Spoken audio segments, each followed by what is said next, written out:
You think being emotionally available makes you mature? What if it's just a sophisticated way of being controlled by everything and everyone? Sensitivity without discipline is just self-sabotage with better PR. In today's culture, people praise vulnerability but confuse it with volatility. If every little thing shakes you, that's not depth. That's exposure. We live in an era where being offended is mistaken for identity. But the Stoics knew if your peace can be taken, it was never yours to begin with. If you're ready to stop living like an open wound and start building unshakable inner calm, welcome to StoicCraft, where ancient philosophy meets modern mental strength. This isn't about numbing your feelings. It's about not being owned by them. Learn the art of inner calm. Stop being overly sensitive. Imagine waking up tomorrow and realizing that nothing external, no word, no look, no silence can shake you anymore. Not because you've become numb, but because you've become centered. What would it feel like if your peace no longer flickered like a candle in the wind, but burned quietly like a steady flame within you, untouchable, anchored, self-sustaining? Most people walk through life like open wounds. Every glance, every tone, every delay feels like a storm. But what if sensitivity didn't have to mean fragility? What if you could remain emotionally open, deeply compassionate, yet still completely grounded? This is not about shutting down. It's about rising up, about mastering the art of emotional clarity. It's about feeling deeply without being destabilized, about standing in the eye of the storm and choosing not to be moved. Peace is not a gift you stumble into. It's not something life hands you when conditions are just right. It's a discipline built, breath by breath, thought by thought, choice by choice. Let's begin. Point 1. Peace is not a gift. It's a discipline. Most people think of peace as circumstantial, something that arrives when life finally calms down. Quiet mornings, no conflict, no chaos. But that kind of peace is fragile. It breaks the moment someone cuts you off in traffic, sends a cold message, or forgets your effort. Real peace, the kind that endures in storms, is not gifted, trained, forged, chosen. It is the strength to feel insult and not strike back, the wisdom to feel anger rise and still choose breath over eruption, the clarity to let stillness speak for you when everything around you screams for a reaction. This is not weakness. This is self-mastery. Peace doesn't mean escaping life. It means facing it without losing your center.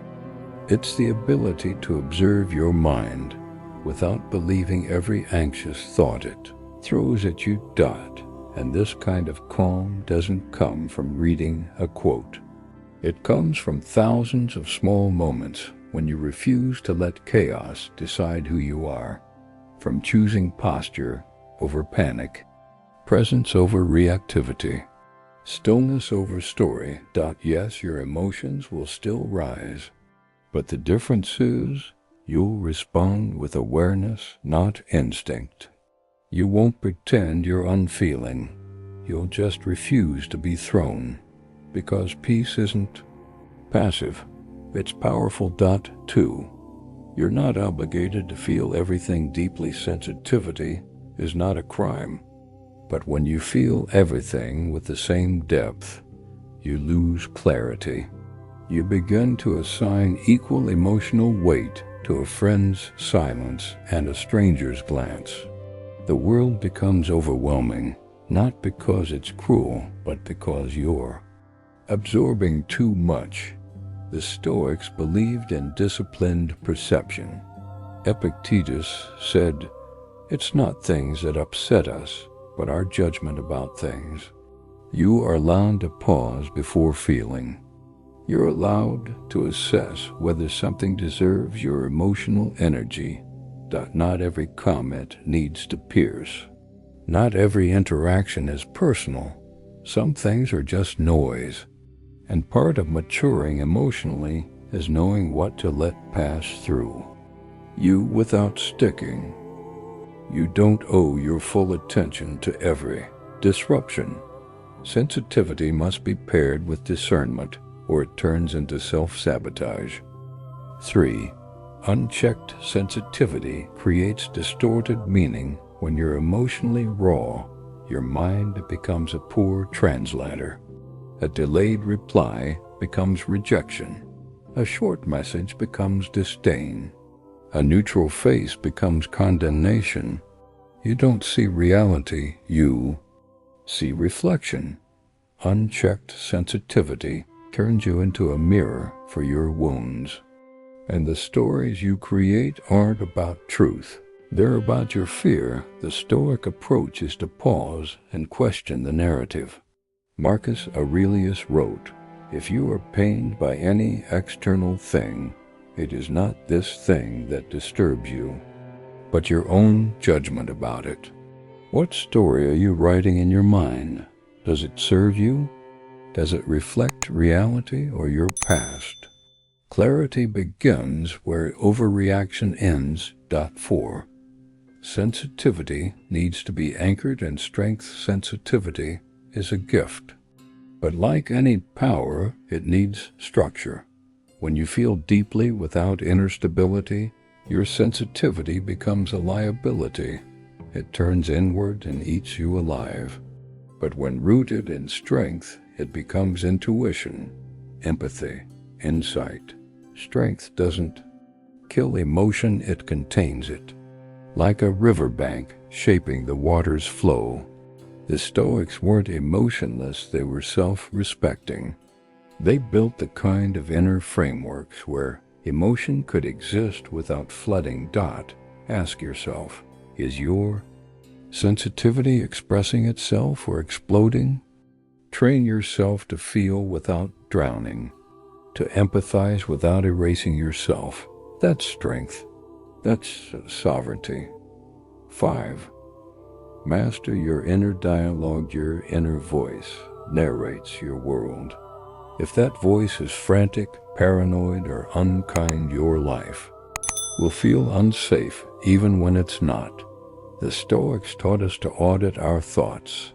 Seneca wrote, "We suffer more often in imagination than in reality." When your internal dialogue is unmanaged, every situation becomes a crisis. But when you train that voice, when you speak to yourself with reason, compassion, and clarity, you stop fueling fires that don't exist. Every day you have a choice. Be your own ally or your own enemy. Talk to yourself the way a strong mentor would. Firm, clear, grounded. Because the war isn't out there. It's in your head. 6. Not reacting is a power move in a world addicted to instant feedback. Silence feels rebellious. People expect a reply, a clapback, a flare of emotion.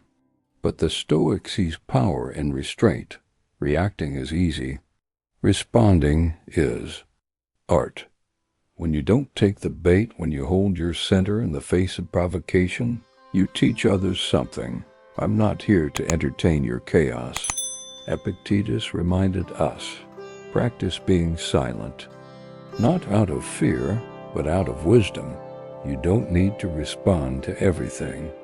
You don't need to explain your piece. Let them guess.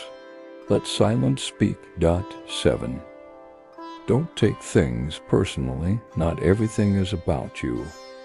Most people are reacting from their own pain, insecurities, or unmet needs. You just happened to be nearby. Taking everything personally turns you into a victim of other people's moods. It traps you in a world where everyone is either affirming or attacking your worth. The Stoic alternative: detachment. Marcus Aurelius wrote, "Choose not to be harmed and you won't feel harmed." Don't feel harmed and you haven't been. What people say or do is a reflection of their world, not your value. Peace begins when you stop being the center of every story. 8. Build emotional boundaries, not walls. Walls isolate. Boundaries clarify. Many sensitive people swing between extremes, too open or completely shut down. But boundaries are the middle path. They say, "This is where I end and you begin." Boundaries protect your peace and preserve your ability to connect. The Stoics weren't cold, they were clear. They taught that a wise person chooses who and what enters their mental space. Ask yourself, do your relationships respect your emotional capacity? Do you? You can be kind and still say no. You can be generous and still choose distance. Boundaries aren't rejection, they're maintenance. 9. Train your nervous system to feel safe in silence. Stillness makes some people panic. When there's no noise, no drama, no stimulation, your body may interpret it as threat. That's not peace. That's an untrained nervous system. The Stoics practiced calm deliberately. They meditated, fasted, sat in solitude, because comfort with silence is comfort with self. You don't need to be entertained or reassured or busy. You need to relearn how to be still and feel safe doing so. Because silence is not emptiness, it's space, and your soul is starving for it. 10. Calm doesn't mean indifference. It means authority over chaos. Some people think calm means you don't care, but calm isn't cold. It's controlled. It's standing in a storm and refusing to chase every gust of wind. It's knowing what matters and what doesn't, what's yours and what isn't. The Stoics didn't float through life detached. They were engaged, but not entangled. Calm doesn't mean absence of emotion. It means your emotions have a leader. Be that leader, because nothing feels better than this sentence becoming true. I can be calm even when everything else isn't. Conclusion. Calm is your responsibility. Your sensitivity is not your weakness. But when left unmanaged, it becomes your enemy. The Stoics didn't teach us to be numb. They taught us to be discerning. To feel, but not be ruled.